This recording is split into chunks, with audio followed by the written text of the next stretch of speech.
Thank you. Okay, next we have Dianne, please.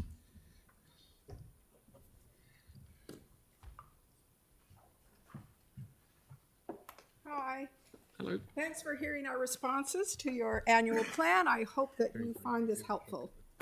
Sorry, but I'm going to have to read mine to try to keep to time.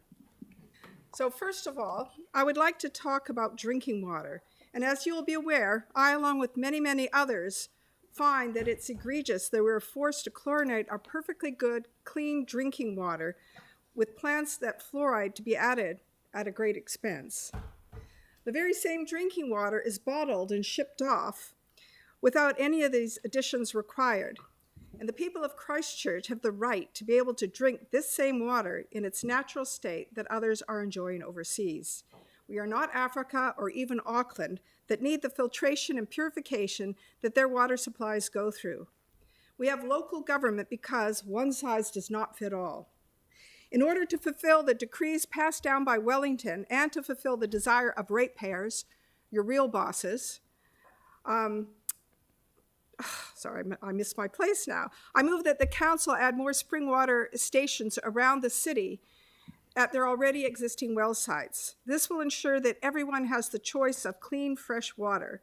At present, there is only one very popular site that I'm aware of, but this resource should be made more easily available to all.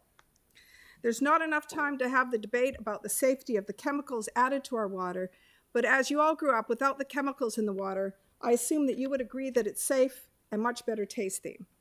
We have the right to have pure drinking water available to us and the right to take responsibility for our health, including whether we choose to drink chlorine and fluoride or not.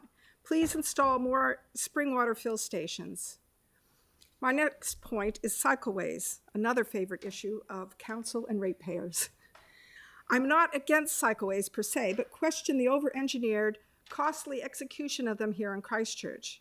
In Dunedin, they provide the same separation from cars in what looks like a far simpler and cost-effective manner, and I'm sure across the country you'll find various examples of designs and cost-effectiveness that achieves the same goals. The Harewood Road cycleway started off on the wrong foot from the very beginning by wasting millions on a design for the idea before it was even brought to the community for consultation. More money was then used to try and fix this situation that nobody is happy with. At the moment, we cannot afford the $23 million plus it will cost to build this cycleway. The way it was designed and the promised money from Waka Kotahi may never eventuate, as they need to focus on rebuilding infrastructure in the North Island. I also feel as a city, we should not become reliant on funding from government to complete projects, as we run the risk of proving that we cannot function as a city without their help, causing them to take over more and more local government responsibilities until there's no need for a council. I also think it is vital we have a complete rethink of the design of cycleways for the safety of cyclists. Why, you may ask? Well, in the April 6th edition of the Star, reports on the alarming levels of youth crime and much of it involving bikes, among other things. One example, on February 22nd, a victim was riding along a cycleway in Papanui. He was knocked off his $2,800 bike, punched and kicked in the body and head multiple times, leaving him traumatized and having his bike, phone, and AirPods stolen. Only the leader of this gang was arrested, as he was the only one over 18. 9-year-olds are now involved in crime, and the police are powerless to stop them because of their age, and they know it. NewsHub's OIA request into how many children are not enrolled in school revealed that nationwide, 10,000 children aged 5 to 13 years old are missing in formal education of any kind. Canterbury having the highest number at 731 not enrolled. This figure does not include truant or homeschooled children. These are simply children whose parents haven't bothered to enroll them. The future is not bright for these children, as prisons are full of adults that cannot read or write. And I know education is not a council concern, but I bring this up as it shows that youth crime is not going away anytime soon. With the present design of cycleways, repeat attacks like February 22nd can become commonplace. It is simple to slow or stop the rider long enough for them to be ambushed. If the rider sees trouble ahead, they will find themselves hemmed in by the barriers that are meant to protect them from cars, which now become obstacles in their escape from these thugs.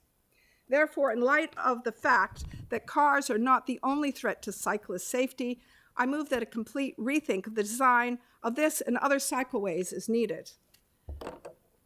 If I may, I just want to say one more thing, very quick. When filling out different forms and asked about my ethnicity, I'm always upset that I am not represented in a box to tick, and there's many other people not represented. I do not consider myself European. There's only a choice of European, New Zealander, Maori, various Pacific Islands. 2 whole continents are missing, and then there's other. So I'm always ticking other. There should be a box for New Zealander. What about the Chinese New Zealanders that have lived here for generations? They have no box to tick. Who are they? You know, so I just think an update, and I understand that the council uses this because the government uses this system. Well, just because they did something wrong doesn't mean that you have to. And so I'm finished. Thank you for listening. Thank you very much for coming in. Thank you. Okay, Harry.